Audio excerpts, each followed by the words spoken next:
Assalamualaikum warahmatullahi wabarakatuh. Selamat siang yang terhormat Ibu Rista Aldilia Syafri SEMM selaku dosen pengampu mata kuliah Manajemen Operasi 2, dan yang saya hormati rekan-rekan sekalian. Puji syukur mari kita panjatkan atas kehadiran Tuhan Yang Maha Esa, karena atas berkat rahmatnya kita diberi kesempatan untuk mengerjakan tugas dari Ibu Rista. Nah, jadi kelompok kami akan membahas terkait presentasi tentang analisis dan perbaikan operasi UMKM Bakso Dua Putri, di mana kami ini mengobservasi dari data lapangan dengan menuju rekomendasi berbasis data, studi kapasitas, layout, forecasting, persediaan, dan kualitas produksi. Di dalam presentasi ini kami akan membahas 3 agenda tahap perjalanan proyek yang dimulai dari tahap 1 terkait observasi awal, yang dimana observasi ini untuk mencari data awal seperti profil perusahaan, kemudian proyek, proses produksi, kapasitas, layout, persediaan, kualitas, dan data penjualan.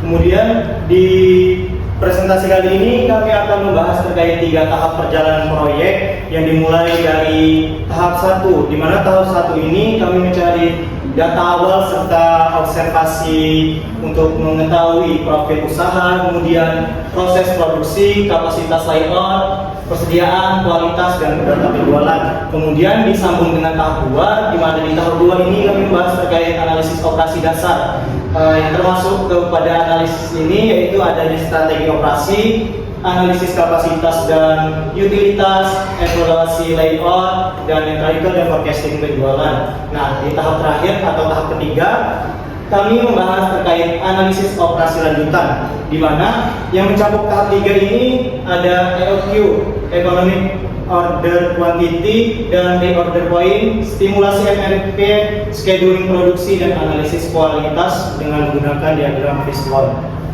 Adapun pembagian tugas dari kelompok kami terkait tugas presentasi ini, yang mana pertama itu ada saya Ramadhani Batur Rahman yang akan berperan sebagai seorang presenter 1 serta mencakup sebagai seorang moderator. Kemudian ada Novia Ardana, Desgalavia Miranda, dan Ilham Akbar yang mana mereka bertiga ini berperan sebagai seorang presenter. Selanjutnya kita memasuki ke tahap 1, yaitu terkait observasi dan pengumpulan data awal yang akan dijelaskan oleh Novia Ardana.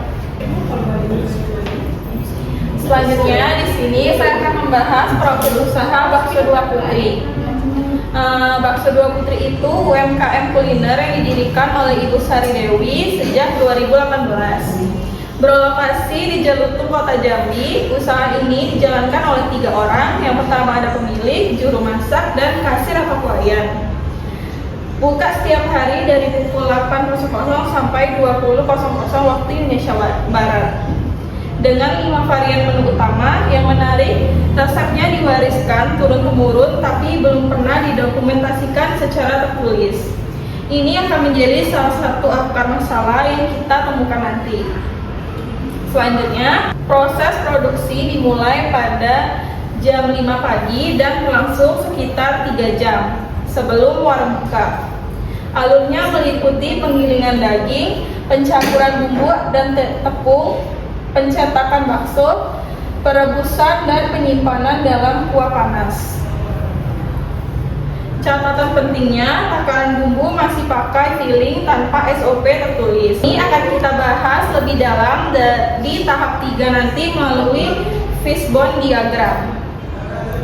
Selanjutnya, dari hasil wawancara, kapasitas maksimal 150 porsi per hari. Terus kalau hari ramai itu 120 porsi per hari, itu di Sabtu sampai Minggu. Terus rata-rata hariannya 80 porsi per hari, dan hari Sepi 50 porsi per hari.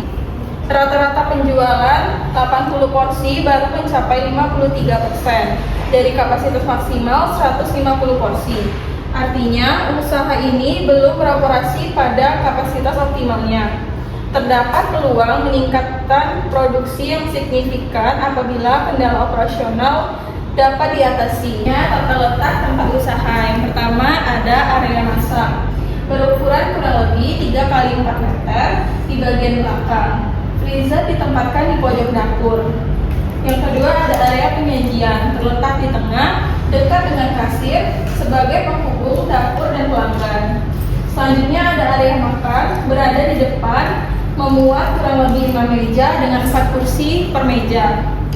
Kendala utama layoutnya, jalur antara dapur dan meja pelanggan cukup sempit sehingga karyawan kerap berdesakan terutama pada saat jam ramai.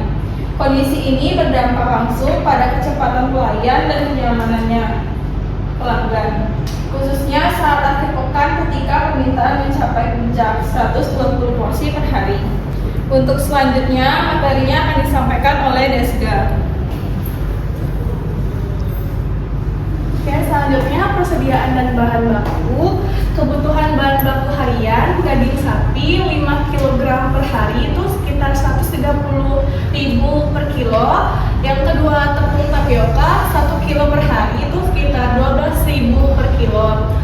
Selanjutnya yaitu bumbu dan rempah-rempah itu belum ditawarkan berapa, tapi kurang lebih 30.000 per hari. Minyak sekitar 0,5 kg per hari. Jadwal pembelian 3 kali per minggu, Senin, Rabu, dan Jumat. Stok minimal daging sebelum pesan ulang sekitar 3 kilo.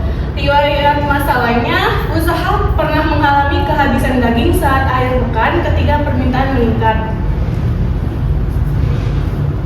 Kualitas produk, standar yang diterapkan yang pertama, daging harus segar, tidak disimpan lebih dari 2 hari di freezer. Yang kedua, bakso sisa disimpan dalam kuah panas, digunakan kembali esok hari jika masih layak, dan dibuang jika tidak layak. Masalah yang ditemukan, kualitas bakso belum selalu konsisten. Pernah ada keluhan pelanggan mengenai bakso yang terlalu keras, akibat tekanan tepung yang tidak tepat. Akar masalahnya, belum ada standar resep tertulis yang baku.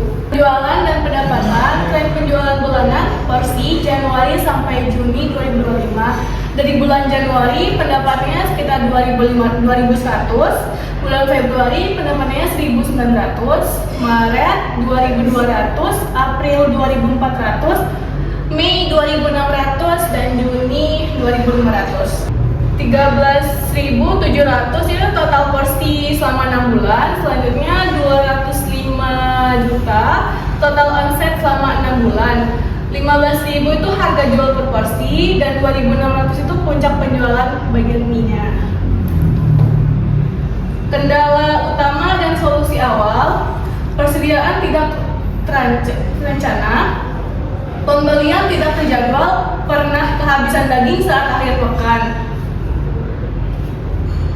layout sempit dan tidak efisien, jalur dapur sampai meja sempit, karyawan berdesakan sampai jam ramai, produk manual dan lambat, pencetakan bakso manual, hasil ukuran tidak seragam, kualitas tidak konsisten, tekanan bumbu berbasis filling, ada keluhan bakso keras, tidak ada pencatatan keuangan, keuangan belum tercatat rapi, sulit memantau keuangan. Ketergantungan pada pemilik, produk sangat bergantung pada pemilik, rentan bila berhalangan. Penerapannya yang persediaan tidak terencana yaitu terapkan EOQ, reorder point, buatkan jadwal belanja sesuai prediksi permintaan. Yang kedua, redaction, tata letak area penyajian lebih dekat pelanggan, jalur satu arah. Yang ketiga, gunakan alat pencetakan bakso seperti bakso maker untuk mempercepat dan menyeragamkan. Yang keempat, buat SOP resep tertulis dengan takaran baku, uji rasa rutin tiap batch.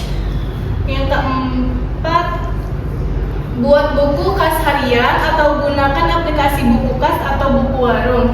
Yang terakhir, latih karyawan dengan SOP produk agar dapat bekerja mandiri. Selanjutnya yaitu analisis operasi dasar bakal dilanjutkan oleh Ramadan. Untuk pembahasan selanjutnya yaitu ada di tahap 2 yang membahas terkait analisis strategi operasi. Jadi ada 4 poin, ada cost, biaya, quality itu kualitas, delivery, dan flexibility. Di mana pada bagian elemen cost itu didominasi oleh bahan baku daging sapi, yaitu sekitar Rp130.000 per kilogram. dengan harga jual yang konsisten yaitu sekitar 15.000 per porsi. Namun pada bagian ini pencatatan biayanya itu belum rapi. Pada tahap yang kedua itu ada quality. Takaran bumbu itu kan tadi masih menggunakan feeling, jadi belum ada SOP tertulis. Jadi dengan menggunakan feeling tersebut, jadi ada keluhan dari pelanggan karena baksonya terlalu keras ataupun terkait masalah lain. Selanjutnya itu ada bagian yang ketiga, delivery. Jalur dapur sampai meja yang sempit itu menjadi hambatan, yang mana khususnya saat jam ramai pada hari Sabtu dan Minggu. Dan elemen yang terakhir itu flexibility. Jadi 5 varian menu tersedia. Utilitasnya baru hanya sekitar 53,33%. Masih ada ruang untuk dapat menyerap peningkatan dari permintaan. Next. Nah, ini adalah analisis kapasitas. Kapasitas desainnya itu sekitar 150. Kemudian kapasitas efektifnya itu tadi 120 dan output aktual yang terjual itu ada 80. Nah,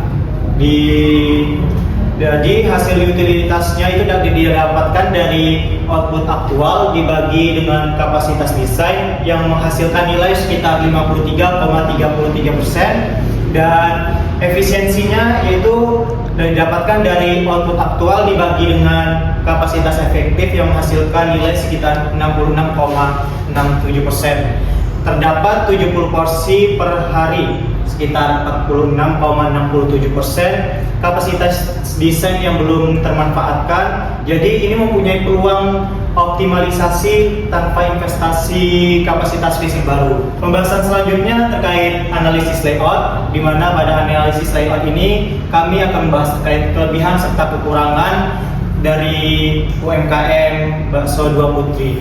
Kelebihan dari UMKM Bakso Dua Putri yang pertama, ini dapurnya terpisah dari area makan, sehingga makanan yang mereka sajikan itu higienis. Kemudian yang kedua, kasirnya di tengah memudahkan pengawasan. Jadi dengan adanya kasir itu di tengah, jadi dapat diawasi oleh bagian yang akan mengawasi kasir. Kemudian area makan di depannya ini mudah diakses oleh pelanggan. Nah, adapun kekurangan dari UMKM Bakso Dua Putri, yang pertama, jalur dapurnya ini mejanya sempit. Kemudian jadi pada saat jam ramai sering berdesakan. Kemudian hanya memiliki satu jalur keluar dan masuk, jadi menciptakan bottleneck. Dan yang ketiga, tidak ada jalur satu arah yang memperlambat pelayanan.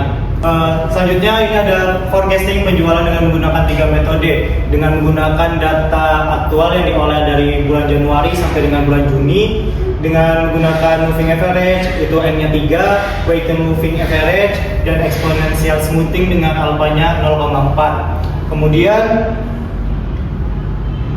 dengan weighted moving average ini yang terbukti paling akurat, forecast penjualan di bulan Juli 2025 diproyeksikan sekitar lebih kurang 2.510 porsi. Kemudian metode terbaiknya ini ada weighted moving average, yaitu dengan market yang sorry masuk ke sini ngomongin Gondes. Sorry ulang.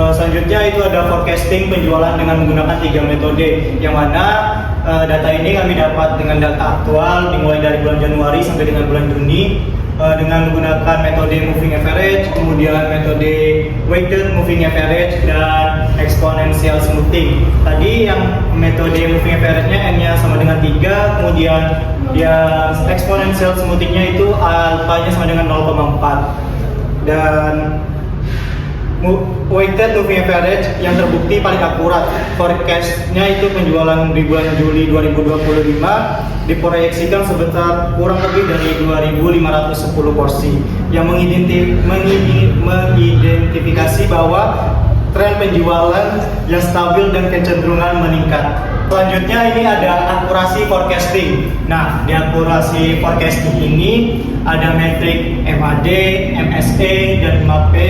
Kemudian ada moving average, weighted moving average, dan exponential smoothing. Pada matriks MAD, moving average-nya 288,9, kemudian kemudian weighted moving average-nya 236,7 dan eksponensial smoothing-nya 240,7. Kemudian MSE-nya di moving average-nya itu ada 102,963,0, di weighted moving average-nya ada 75,766,7, eksponensial smoothing-nya 66,492,9. Kemudian pada matriks MAPE-nya itu ada moving average-nya 11,5%, kemudian weighted moving average-nya ada 9,5%, dan eksponensial smoothing-nya itu ada 10,3%. Nah, kesimpulan dari pemilihan metode weighted moving average ini unggul pada MAD dan MAPE dengan kesalahan rata-rata yang paling kecil, sehingga dipilih sebagai metode acuan proyeksi penjualan eksponensial smoothing sedikit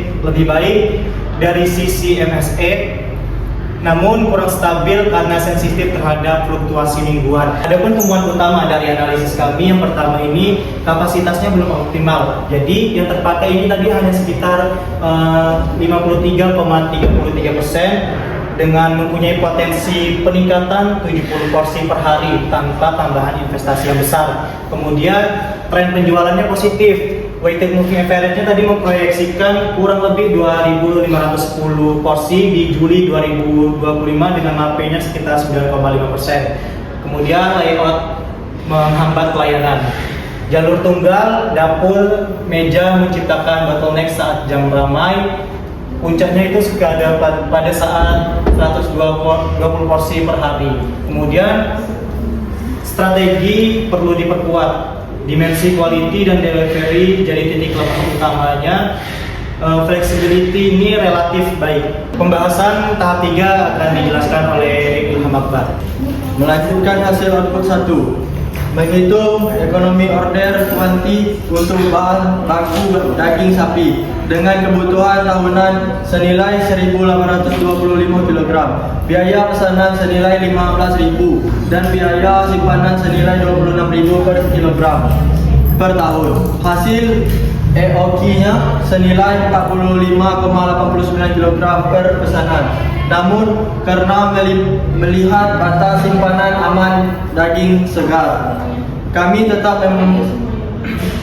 membatasi maksimal 10 kg per pesanan. Order point ditetapkan 8 kg. Kita mensimulasikan MRP mingguan dengan pola permintaan harian sepi senilai 50 porsi, normal senilai 80 porsi, dan ramai senilai 120 porsi dengan ROP-nya 8 kg dan load pesanan 10 kg. Hasilnya menunjukkan persediaan akhir pekan bisa turun sampai hanya 1,8 kg di bawah fase stok 3 kg. Ini mengonfirmasikan akan masalah kehabisan stok yang pernah dialami usaha di akhir pekan, seperti disampaikan Rahmat di tahap 1. Baiklah, selanjutnya akan dijelaskan oleh Ramadan. Kemudian pada tahap 3 ini kita akan membahas terkait scheduling dan chart pada produksi. Dapat kita lihat bahwa kegiatan operasi dimulai dari jam 5 sampai dengan jam 8. Nah, di mana dari jam 5 sampai jam 5.30 ini kita mempersiapkan bahan baku. Kemudian pada jam 5.30 sampai dengan jam 6 kita melakukan penggilingan daging, dan dari jam 6 sampai jam 6.30 melakukan pencampuran bumbu dan tepung. Selanjutnya di jam 6.30 sampai dengan jam 7.30 itu melakukan pencetakan bakso manual. Nah, di tahap terakhir itu ada di jam 7.30 sampai jam 8 itu melakukan perebusan bakso. Jadi pencetakan bakso ini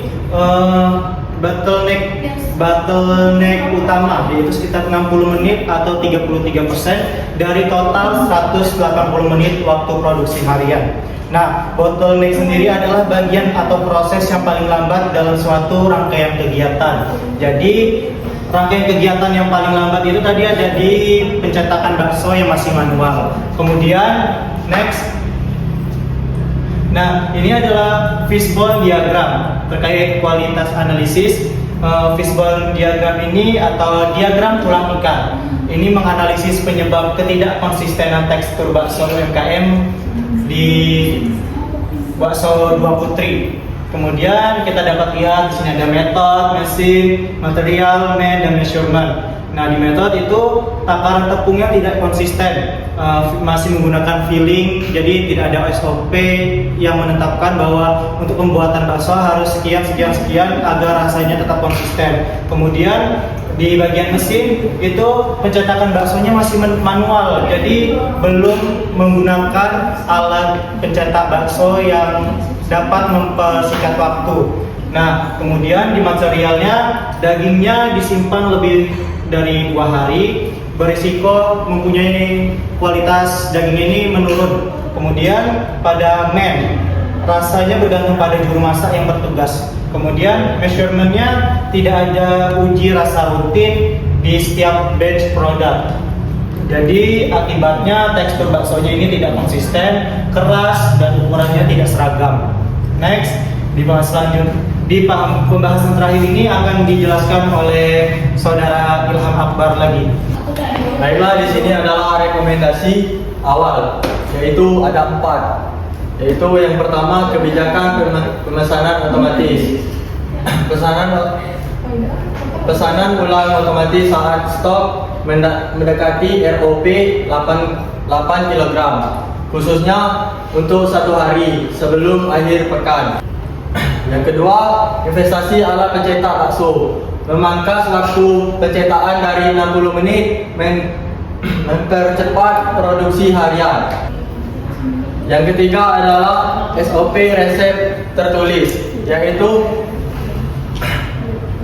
takaran bakso dalam garam untuk mengurangi variasi rasa antara juru masak. Keempat adalah uji rasa rutin per batch. Titik kendali kualitas, yaitu baru pada setiap batch produksi. Baik, kami kembali kepada moderator. Baik, itulah tadi pemaparan materi terkait analisis UMKM bakso Dua Putri, yang mana tadi itu ada 3 tahap, tahap 1, tahap 2, dan tahap 3. Kesimpulan yang dapat kita ambil dari keseluruhan proyek ini, di tahap 1 itu ada 6 kendala operasional utama yang teridentifikasi dan dari persediaan tak terencana hingga ketergantungan pada pemilik. Kemudian di tahap kedua itu kapasitasnya termanfaatkan baru 53,33%. Kemudian layoutnya menciptakan bottleneck. Tadi bottleneck ini adalah kondisi di mana kondisi tersebut dapat memperlambat kegiatan lainnya. Kemudian ada forecast trendnya ini positif, meningkat kurang lebih 2.510 porsi per bulan. Di tahap ketiga, solusi terukur. ROP-nya tadi reorder point-nya 8 kg, simulasi MFP, kemudian bottleneck mencetakannya 33%, akar masalah kualitas via fishbone. Potensi pertumbuhan signifikan tanpa investasi besar, itu cukup manajemen persediaan terencana, penataan layout, SOP tertulis, dan optimalisasi kapasitas. Jadi sekian dari saya selaku moderator. Saya ucapkan terima kasih kepada rekan-rekan yang telah memperhatikan pembahasan dari kelompok kami. Terima kasih.